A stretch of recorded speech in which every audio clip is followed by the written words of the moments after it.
Hello po. Welcome po to my YouTube channel. This is me again po, Jisa Jake po, kung saan po nagbabahagi po ako ng mga vlogs including beauty, travel, health po, at any videos po na po sa ating mga viewers. So, ito ibabahagi ko po yung hair treatment na nagamit ko. Actually, nagamit ko na siya 4 times. Na-order ko to siya last month. So, naisipan ko po na ibahagi ko po kung paano ko po ginagamit ang treatment na ito kasi as I observe po, marami po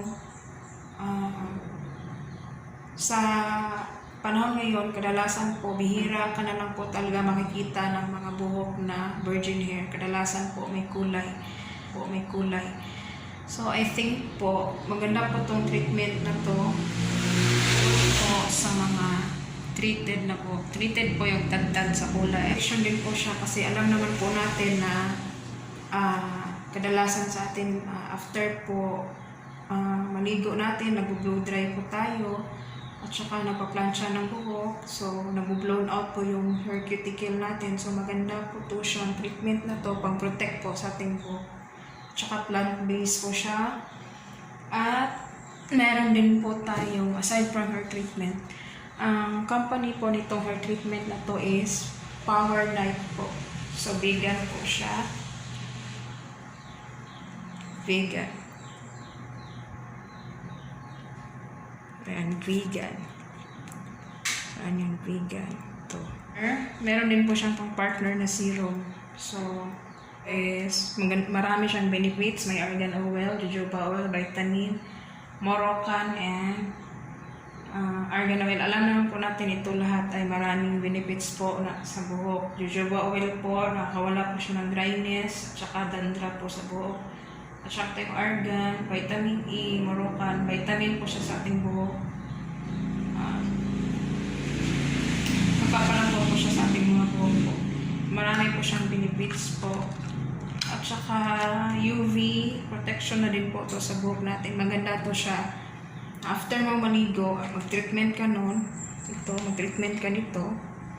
Tapos, pagkatapos mo mag-treatment, before ka mag-plansya or mag-blow dry, maglagay ka dito sa buhok mo. Ang protect mo sa buhok. So, hindi po to sponsor ha. Sana naman mag-accept tayo ng sponsor. So, bahagi ko lang siya kasi alam ko po na paano magandang pang-treatment sa buhok. So, para sa akin po maganda po siya, pero i-demonstrate ko po siya ngayon kung paano ko po siya ginagamit. At always remember po, mapa-treatment man po yan or kahit anong sa buhok, always follow manufacturer's instruction po talaga sa paano po paggamit po sa ating mga buhok po. So without further ado, sisimulan na po natin. Okay mga ganda, gumamit lang po ako ng Wars Clarifying Shampoo. Hinaluan ko po siya ng tubig. Saka ko po in-apply sa aking buhok. Maganda po yung clarifying shampoo, lalo na po pag sobrang dumi po ng buhok mo kasi nakikleanse po talaga lahat. Sa pagsha-shampoo po ng buhok, mga ganda, make sure po na natanggal mo lahat ng residue na nasa buhok mo, especially na po kung ilang days ka hindi naliligo at nag-a-apply ka ng gel, mga oil sa buhok mo. Make sure po para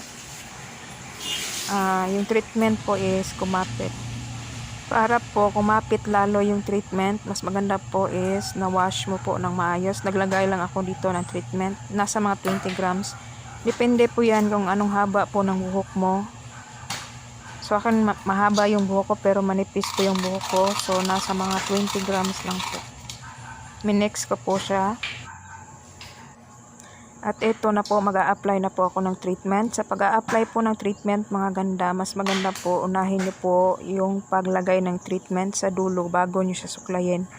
Kasi po, kung unahin niyo siyang suklayin bago niyo lagyan, marami pong hair fall na maiiwan po sa suklay. Tsaka yung naiiwan po na treatment sa ating kamay, ilagay po natin sa taas po. Doon sa hindi masyadong dry na part sa ating buhok, doon sa taas. Yun sa mas healthy. Mas healthy kasi sa taas kaysa baba. So, yung baba, lagyan natin ng marami kasi po, yun po ang mas dry lalo. So, pag ditanggal po ng buhok, mas maganda po paddle brush po yung gamitin mo. One direction po. Pababa yung pagsuklay natin para hindi po siya against. Tapos, babalutin lang po natin to ng cling wrap kasi wala po tayong hair streamer. So, dodoblehin ko lang po. So, yung buhok ko po is treated. So, ibabad ko po to ng 10 minutes. A few moments later. Kaya, 10 minutes po. After 10 minutes, banlawan po natin to ng bonggang-bongga. 100% banlaw. Yung wala na po talagang maiiwan na mga treatment po sa buhok. So, tapos na ako po dito, guys. So, ito na po yung serum natin. Ang ganda po ng lagayan niya. Sa paglalagay naman po ng hair serum, make sure po na enough amount lang sa buhok mo. So, ganin po din po, nilagyan ko po ng enough saturation po ng hair serum yung pinaka-dry na po ng part po ng buhok ko para po hindi po siya lalong maapektuhan po doon po sa heat po ng plancha po at ng blow dryer po. At here we go mga ganda. Proceed na po tayo sa pag-blow dry. So, one of the technique po na nagbigay ko kung treated po yung buhok mo is dapat po, mas maganda po, malamig po yung temperature po na blow dryer niyo po. At ito na po yung buhok ko after ko po siya na blow dry mga ganda. Sobrang lambot po. So, gaya po ng sabi ko, always follow po ng manufacturer's instruction. Pag hindi naman po masyadong treated yung buhok, 5 minutes lang. Pero pag tandad na po sa kulay, dry, matigas yung buhok, siguro mga nasa 10 minutes. At gagawin ko po ngayon, i-iron ko na po yung buhok ko. So, pag makapal po yung pagka-section,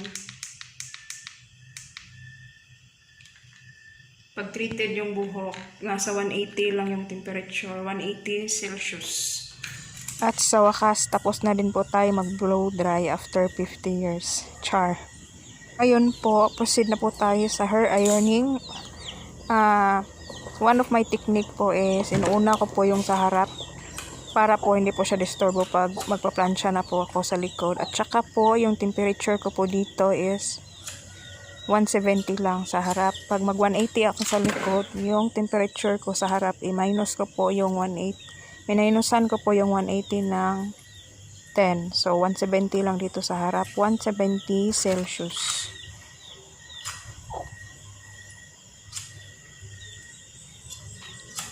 Pag manipis po yung buhok at saka tad-tad na po sa kulay, mas maganda po low lang po yung heat ng iron at saka ng blow dry. One thing po, wag na po natin sagarin sa pagplansya. Yun po, treated na po na part ng ating buhok.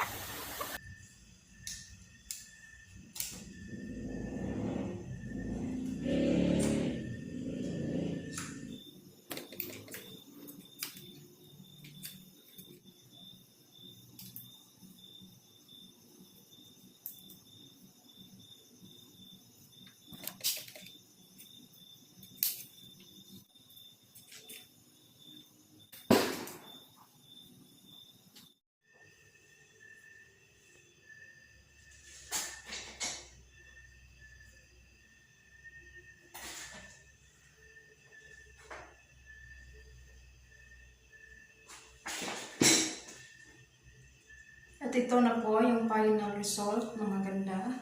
Sobrang nagustuhan ko po, sobrang lambot po ng buhok ko.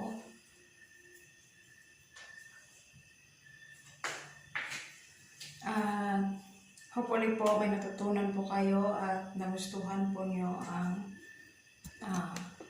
video po natin sa araw na to. At kung nagustuhan nyo po, paki-like naman po and subscribe to my channel po para updated po kayo kung meron po akong mga bagong video uploads po. Salamat!